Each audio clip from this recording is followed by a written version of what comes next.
நீ சும்மா ஏய் குதிரி சும்மா இருடா.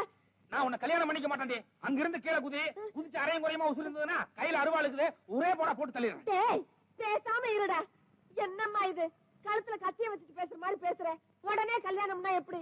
அவங்க அப்பா கிட்ட பேசி சமாதானப்படுத்த வேண்டாம். அவங்க அப்பா எப்பவோ சமாதானம் ஆகட்டும், இவர் என் கழுத்துல எப்பவோ தாலி கட்டட்டும், அத பத்தி எனக்கு கவலை இல்ல.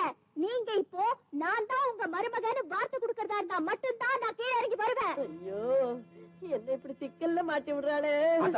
நீ எந்த காரணம் கொண்டு வார்த்தை கொடுக்காத. இத பாருங்க, நான் 1 2 3ன்னு 3 வரைக்கும் எண்ணுவேன். அதுக்குள்ள நீங்க என்ன மருமகளேன்னு கூப்பிடல, நான் கீழே குதிச்சிருவேன். வேண்டாமா சொன்னா கேளு.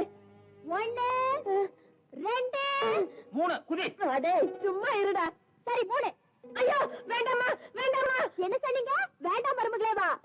அப்ப உடனே கீழே இறங்கி வந்துடுற. ஏய் நில்ல நில்.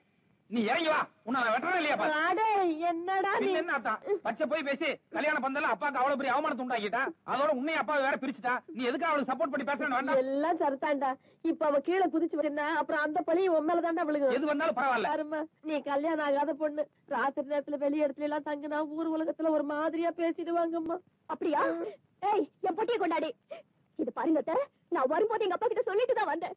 அடைஞ்சா ராசுக்குட்டி இல்லன்னா ரயில்வே ட்ராக் ஆரோ கூட ஒண்ணு. நீங்க இப்பவே என்ன வீட்டுக்கு கூட்டிட்டு போகல, நான் இங்கேயே இப்படியே உட்கார்ந்துருவேன். நீங்க சொன்ன மாதிரியே நான் கல்யாணம் ஆகாத பொண்ணு. அதுலயும் தளதளன்னு ததும்பி இருக்கும் பருவம். ராத்திரிக்கு யாரெல்லாம் வந்து என்னெல்லாம் ஆக போகுதோ ஆகட்டும். ஐயோ ஆத்தா, அவ பசப்புறா நடிக்கிறா. ஏய் பதட்டப்படாத. எப்படி அவங்க அப்ப ராத்திரிக்குள்ள பொண்ணை காணும்னு தேடி வரத்தான் போறாரு. அதுக்குள்ளே நான் இவளை சமாதானப்படுத்தி அவரோட அனுப்பிடுறேன். அது வரைக்கும் நம்ம கூட இருக்கட்டுப்பா. இப்பதான் நமக்கு சரியான சந்தர்ப்பம் கிடைச்சிருக்கு. ஆமாம்பா, பயன்படுத்திக்கலாம். வா, கேரியர் இவங்கிட்ட கொடுத்துட்டு நீ வீட்டுக்கு போ. கொடுங்க. நீ பெரிய பொண்ணுக்கு நானா சோறு போடுறது?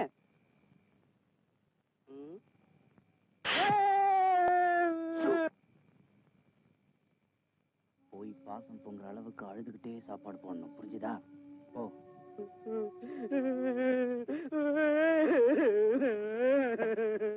பெரியப்பா, நீங்க காலையில இருந்து சாப்பிடாததால என் மனசுக்கு என்னமோ மாதிரி இருக்கு. அதனால எங்க வீட்டுல சாப்பாடு கொண்டு வந்த சாப்பிடுங்க பெரியப்பா. என்ன பண்றது பெரியப்பா? என் மனசுக்குள்ள எத்தனையோ என்னென்னமோ இருக்கு. ஆனா வெளியில சொல்ல முடியலையே. ஆமா, அவங்க 2 பேரும் எங்க இருக்காங்க? யார் 2 பேர் பெரியப்பா? வேற யாரா? என் பொண்டாட்டியும் என் பிள்ளையும் தான். அவங்க தோட்டச்சாலையில இருக்கிறாங்க. இத பாரு, நீ நேரா அவங்க கிட்ட போய் இப்பவே மரியாதை 2 பேரும் வரப்போறீங்களா இல்லையான்னு அப்பா கேட்டாருன்னு சொல்லு.